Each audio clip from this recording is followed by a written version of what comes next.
नमस्कार। Dayanand online classes में आपका हार्दिक स्वागत है। इंग्लिश ग्रामर में हमारा जो टॉपिक चल रहा है मॉडल्स, इसमें आज हम आगे अध्ययन करते हैं। लास्ट जो वीडियोस थे उनमें हमने 3 मॉडल का स्टडी कर लिया था। आज हम 4th नंबर पे लेते हैं माइट। माइट को हम पास्ट ऑफ में कह सकते हैं।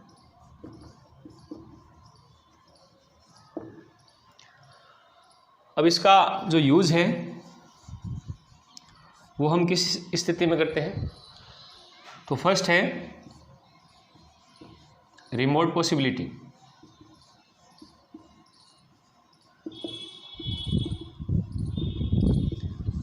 रिमोट पॉसिबिलिटी मीन्स क्षीण संभावना।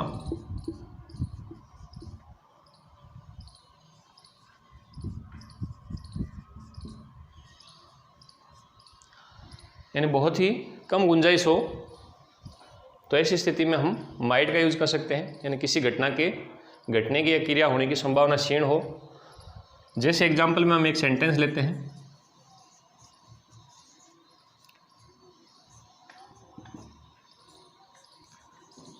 There are few clouds in the sky. It might rain. Sentence को समझने की आवश्यकता है। हमने यहाँ माइट का यूज़ किया है। There are few clouds in the sky. आसमान में न के बराबर बादल हैं, यानी जो बादल हैं उनकी संख्या बहुत ही कम है। तो संभावना ये है कि जो बरसात है वो शायद न हो, तो बरसात होने की जो संभावना है वो बहुत ही क्षीण है, बहुत ही कमज़ोर है। तो ऐसी स्थिति में हमने यहाँ पर माइट का यूज़ किया है। यदि इसी सेंटेंस में इस प्रकार से हम लेते, there are dark clouds in the sky, आसमान में गहरे बादल हैं, तो गहरे बादल होने पर बरसात होने की संभावना होती है। तो फिर हम यहाँ मे का यूज़ करते हैं। नेक्स्ट इसके बाद अगला यूज़ हम लेते हैं इसका फैक्चुअल पॉसिबिलिटी।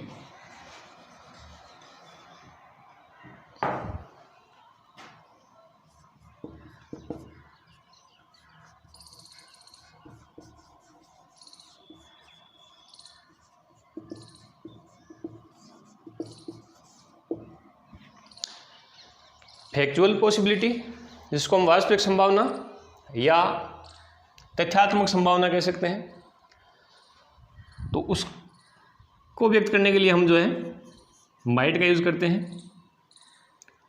जैसे एग्जाम्पल में, जैसे हमारे पास सेंटेंस है, व्हाट यू से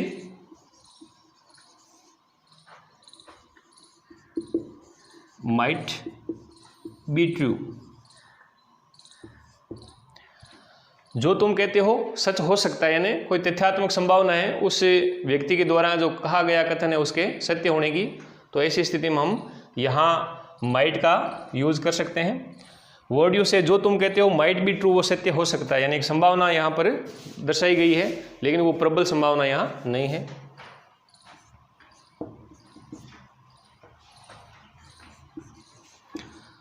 The road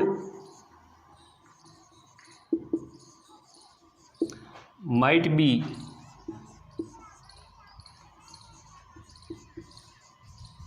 blocked for the VIP। The road might be blocked, road को बंद किया जा सकता है या बंद किए जाने की संभावना हो सकती है फॉर द VIP, यानी विशेष जो इंपॉर्टेंट लोग हैं वहाँ से गुजरने वाले हैं, तो उनके लिए सड़क को रोका जा सकता है, बंद किया जा सकता है। तो यहाँ पर जो संभावना है या क्षीण संभावना है किसी रोड की, और वो तथ्यात्मक रूप से बताने में हम माइट का यूज करेंगे। नेक्स्ट इसके बाद हम लेते हैं ऐसे सेंटेंसेस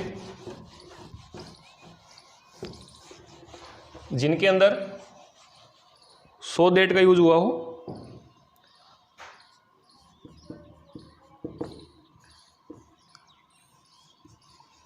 सो दैट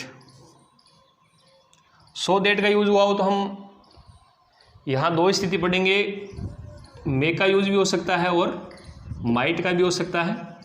लेकिन जो हमारी कंडीशन है वो ये होगी कि जो सेंटेंस सो दैट से पहले आया है, लिखा गया है, वो अगर प्रेजेंट टेंस का है तो उसमें हम माइट का यूज़ करेंगे, और यदि वो पास्ट टेंस का है तो माइट का यूज़ होगा।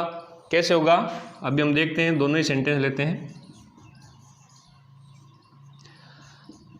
जैसे हमारे पास सेंटेंस है, Rohit is working hard so that he may get first division। यहाँ हम देख रहे हैं सो दैट का यूज है। सो दैट से पहले जो सेंटेंस है वो प्रेजेंट टेंस का है, Rohit is working hard, Rohit कठिन परिश्रम कर रहा है। सो दैट ताकि ही मे गेट फर्स्ट डिवीजन, ताकि वह प्रथम श्रेणी प्राप्त कर सके। यदि इसी सेंटेंस को हम यहाँ पास्ट टेंस का रूप देते हैं तो सेंटेंस होगा Rohit was working hard so that he, और अब हम यहाँ माइट का यूज करेंगे, might get first division. Rohit कठिन परिश्रम कर रहा था ताकि वह प्रथम श्रेणी प्राप्त कर सके। तो यहाँ हमने माइट का यूज़ किया, तो ये एक पर्टिकुलर हम कह सकते हैं एक रूल यहाँ बनता हुआ दिखाई दे रहा है कि मे और माइट का यूज़ हमें करना है जब सो दैट का यूज़ सेंटेंस में हुआ हो, दो सेंटेंस कनेक्ट हैं। लेकिन ये बिल्कुल परफेक्ट नहीं है, कई स्थितियों में सो दैट आया है तो अन्य कोई प्रीपोजिशन, मॉडल या अन्य कोई वर्ब का यूज हो सकता है।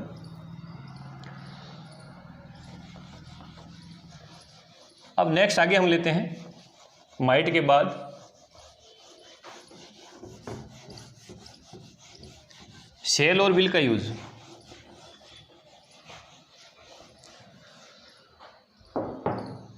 नंबर 5 और नंबर 6, नंबर 5 और 6, इसमें यूज हम लेंगे शैल और विल। तो शैल और विल का यूज किस स्थिति में होगा? फर्स्ट हम लेते हैं जो हमने इनका यूज पढ़ा है, फ्यूचर टेंस। फ्यूचर टेंस के जो सेंटेंसेस हम बनाते हैं उनके अंदर हम शैल और विल का यूज़ करते हैं। पर्टिकुलर आई और वी जो सब्जेक्ट होते हैं उनके साथ हम शैल का यूज़ करते हैं, और अदर जो सब्जेक्ट हैं उनके साथ हम सहायक क्रिया के रूप में विल का यूज़ करते हैं। जैसे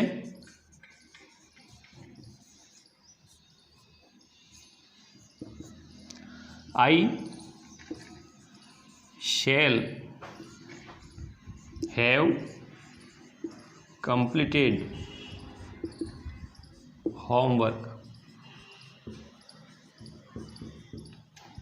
मैं गृह कार्य पूरा कर चुका हूँगा।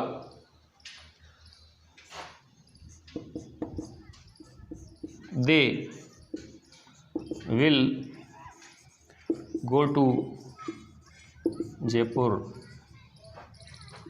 टुमारो।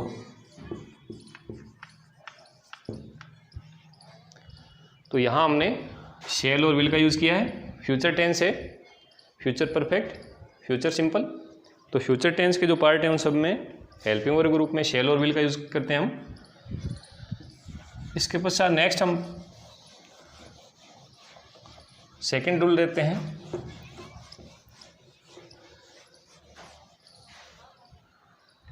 कुछ ऐसी प्रवृत्ति या मनोभाव उन्हें दर्शाने के लिए हम इनका यूज करते हैं। टू एक्सप्रेस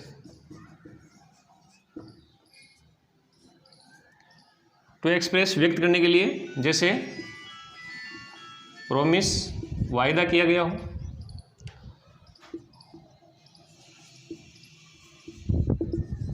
विलिंगनेस इच्छा बताई गई हो,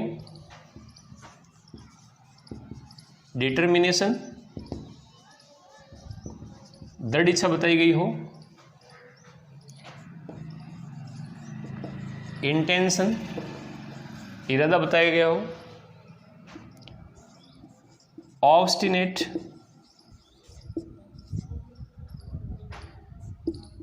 इंसिस्टेंस हट या हठधर्मिता बताई गई हो, थ्रेट या धमकी दी गई हो। तो ऐसी स्थिति में हम जो है वो शैल और विल का यूज करते हैं। जैसे एग्जाम्पल में अब हमें यहाँ एक विशेष ध्यान है, वो ये रखना है कि promise, willingness, determination, intention, obstinate, insistence, threat इत्यादि ये चीज़ें अगर हमें दर्शानी है तो हम इनका रिवर्स यूज़ करते हैं। जैसे आई और वी के साथ शैल का यूज़ होता है, अन्य अदर सब्जेक्ट के साथ विल का होता है, लेकिन हमें रिवर्स करना है। आई और वी के साथ विल का यूज़ करेंगे, अदर सब्जेक्ट के साथ शैल का यूज़ करेंगे। जैसे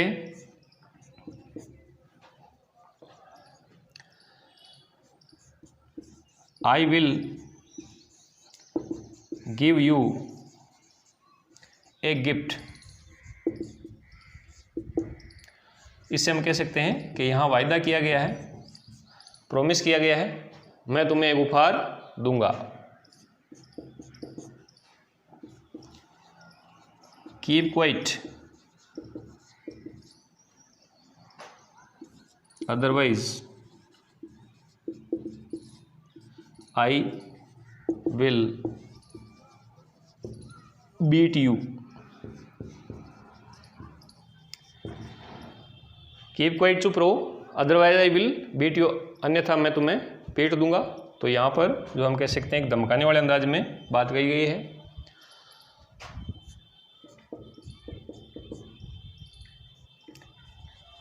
दे शैल अटेंड माई बर्थडे पार्टी। वे मेरे जन्मदिन की जो पार्टी है उसमें उपस्थित होंगे। तो यहाँ जो बात है वो पक्के इरादे से या हम कह सकते हैं डिटर्मिनेशन, दृढ़ निश्चय से कही गई है। तो ऐसी स्थिति में हम यहाँ सब्जेक्ट दे है, उसके साथ हम यहाँ शैल का यूज़ करेंगे, क्योंकि बात जो है वो दृढ़ता के साथ कही गई है। तो इस प्रकार से कई सेंटेंसेज और भी इनके बन सकते हैं जिनमें इस प्रकार का भाव उत्पन्न होता हो। ये काफ़ी इम्पोर्टेंट है, एग्जाम में इनसे संबंधित सेंटेंस दिए जाते हैं। नेक्स्ट यूज़ हम पढ़ते हैं शैल और विल का।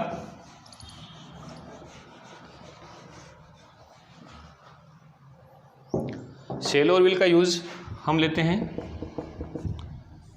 हमने टेंस पार्ट जो पढ़ा था उसमें पढ़े थे conditional sentences.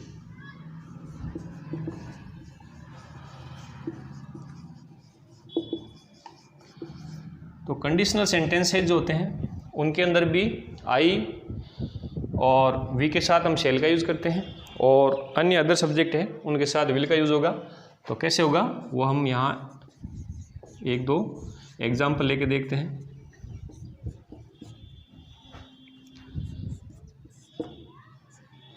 If you help me I shall get good marks। अगर तुम मेरी सहायता करते हो, आई शैल गेट गुड मार्क्स, तो मैं अच्छे नंबर प्राप्त कर लूँगा। तो कंडीशनल सेंटेंस है। If they do not come she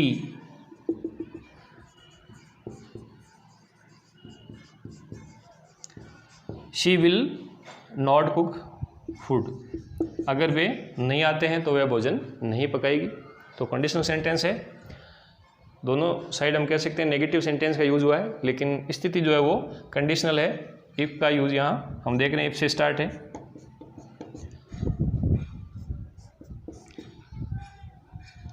if the teacher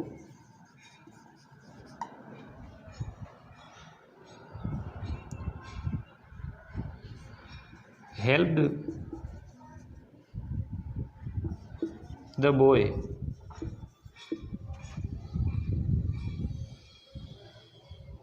if the teacher helped the boy he, यहाँ हम will और shall का past ले सकते हैं। he would pass the examination।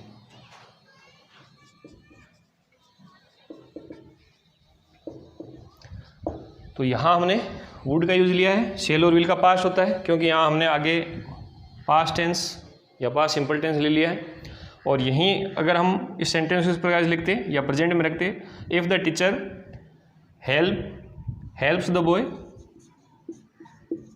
अगर अध्यापक लड़के की सहायता करता है, he will pass the examination. तो आज हमने 3 मॉडल के बारे में यहाँ पढ़ा। माइट का यूज़ पढ़ा, शेल और विल का यूज़ पढ़ा। आशा है कि आपको काफ़ी अच्छे से समझ में आया होगा। नेक्स्ट क्लास में आगे जो बचे हुए मॉडल्स हैं उनके बारे में हम अध्ययन करेंगे। आज के लिए इतना ही। जय हिंद, जय भारत।